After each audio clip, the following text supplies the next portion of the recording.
Por primera vez en el mundo, un tribunal de justicia transicional recibirá información sobre la afectación y la violencia que sufrió la población LGBTI durante un conflicto armado. En la mañana de este viernes, las organizaciones Colombia Diversa y Caribe Afirmativo entregarán ante la Sala de Reconocimiento de la Jurisdicción Especial para la Paz (JEP) dos informes en los que se reconoce que sí hubo persecución y violencia sistemática por prejuicio contra personas lesbianas, gay, bisexuales y trans durante el conflicto armado. Durante 7 meses, un equipo de investigación de ambas organizaciones recogió los testimonios e información de personas que sufrieron violencia sexual, homicidios, feminicidios, trabajo forzado, desplazamientos forzados y amenazas en Antioquia, Bolívar, Córdoba, Nariño, Putumayo, Sucre y Tolima. El trabajo fue posible gracias a la alianza Voces LGBT por la Verdad y la Justicia, entre Caribe Afirmativo y Colombia Diversa, con el apoyo del Centro Internacional para Justicia Transicional, ICTJ, y la Embajada de los Países Bajos, a través de la cual buscan el reconocimiento de las formas diferenciadas en que el conflicto armado afectó a las personas con orientaciones sexuales, identidades y expresiones de género diversa.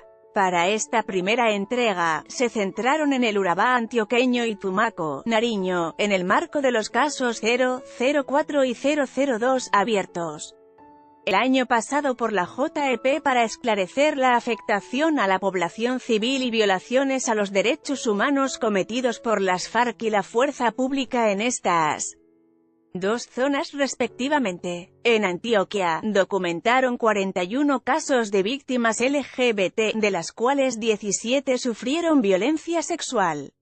En Tumaco, recogieron 8 casos en los que además de sufrir violencia sexual y desplazamiento forzado, padecieron el desarraigo de su territorio y de sus tradiciones de la costa pacífica por ser afrodescendientes. Según el informe, con corte a 13 de marzo de 2019, en el Registro Único de Víctimas hay 801 personas que se identifican a sí mismas como lesbianas, gays, bisexuales o trans en el departamento de Antioquia y 78 en el municipio de Tumaco. Lamentablemente, estas cifras no reflejan la dimensión de la situación de vulnerabilidad de las personas LGBT en el conflicto armado. Las tasas de subregistro sin duda son altísimas, dado que, por un lado, cuando son los familiares quienes declaran por hechos victimizantes como asesinato o desaparición forzada es posible que desconozcan su orientación sexual o identidad de género, o no la declaren por avergonzarse de ella, y que, por otro, personas LGBT no denuncien la violencia o no autorreconozcan su orientación sexual o identidad de género a la hora de declarar. Enid Bula y Cindy Hawkins, abogadas de Caribe Afirmativo e integrantes del grupo de investigación, hablaron con Colombia 2020 sobre los hallazgos de estos informes.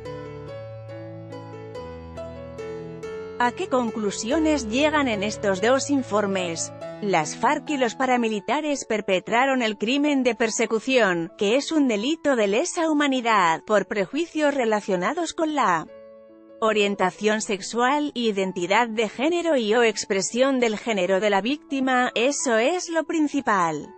Pero, además, que este crimen de persecución se configura a partir de la existencia de patrones de criminalidad. En el caso de las FARC hubo 4 series de conductas: violencia sexual, feminicidios y homicidios, amenazas y desplazamientos, y trabajos forzados porque varias de las víctimas fueron usadas como mensajeras, por ejemplo, porque no las percibían como integrantes de los grupos armados. Los paramilitares cometieron las mismas conductas, con excepción del trabajo forzado. En ambos grupos, la violencia estaba atravesada por un móvil prejuicioso, que se evidenciaba en calificativos peyorativos por su orientación sexual e identidad de género antes o durante la comisión del delito. Aparecían también panfletos donde los grupos armados expresamente manifestaban su deseo de excluir a las personas LGBT porque iban contra su orden social y varios casos fueron cometidos con alto niveles de sevicia. En su gran mayoría estos crímenes se cometieron contra hombres gays jóvenes, incluso menores de edad. También registramos casos de mujeres, pero con ellas el subregistro es muy alto porque han sido delitos silenciados. ¿Cuáles son los niveles de impunidades en estos casos? Hemos entendido la impunidad como uno de los elementos que reforzaron esos patrones. Es decir, ellos sabían que después de perpetrar crímenes contra la población LGBT los casos no iban a llegar a la justicia.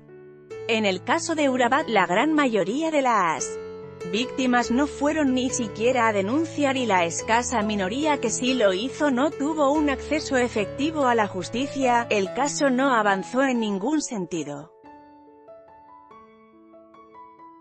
Esta impunidad se da en contextos donde hay una complicidad social. Ese es un elemento característico de las violencias por prejuicio.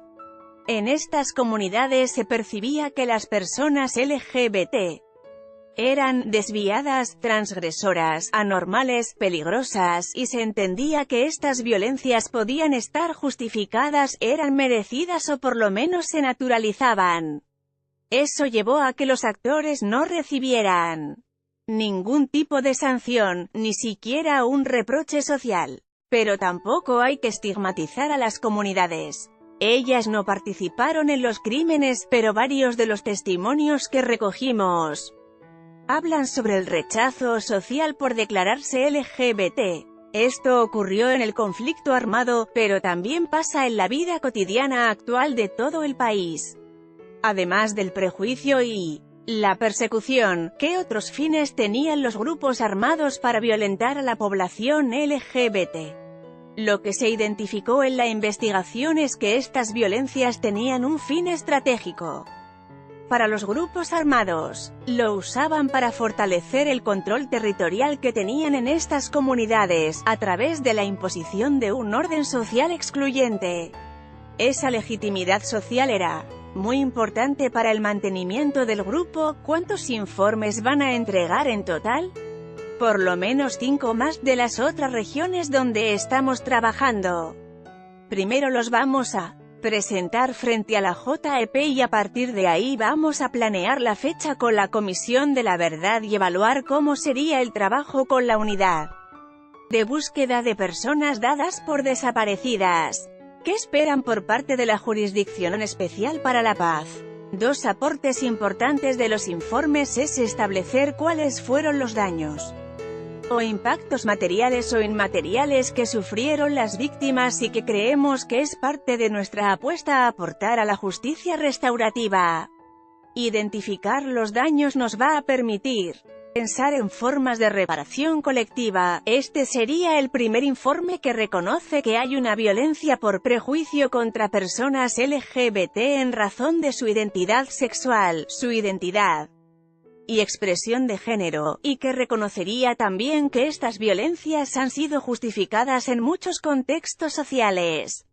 Las personas con las que hablamos creen que este reconocimiento es una forma de empezar a generar en la sociedad una deconstrucción de estos prejuicios. Una de las víctimas decía que la JEP les iba a permitir limpiar sus nombres, que no los mataron por ser personas desviadas que dañaran la sociedad, sino por los prejuicios sociales. El reconocimiento de estas violencias pueden ser una herramienta de transformación social.